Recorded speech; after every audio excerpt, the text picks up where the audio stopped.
Godmorgen venner, her på en lørdag morgen. Der er sikkert mange, der ender her, selvom omkring kl. 8 ligger under dynen og sover lidt længe her i weekenden, og det kan man sagtens gøre, fordi det er i hvert fald ikke vejret, man skal stoppe for endnu.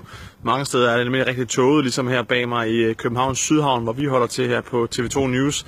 Og det er altså et vejrlig, som fortsætter mange steder her til morgen og formiddag i store dele af landet.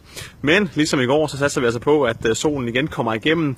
Det er ikke sikkert, at det lykkes alle steder, især ved kyster med pålandsvind vil det nok være kølig og skyde en god del af dagen.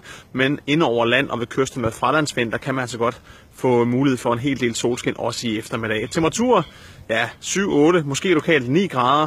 Og den her vejrtype holder også ved i de kommende mange dage. Der er hverken udsigt til regn eller til blæst, så det er mere at nyde det, når først vi altså har overstået de her lidt grå morgener også her i den næste uges tid. Så have en rigtig god lørdag. Der er udsigt til en 11 grader i næste uge og fortsat plads til solskin om eftermiddagen.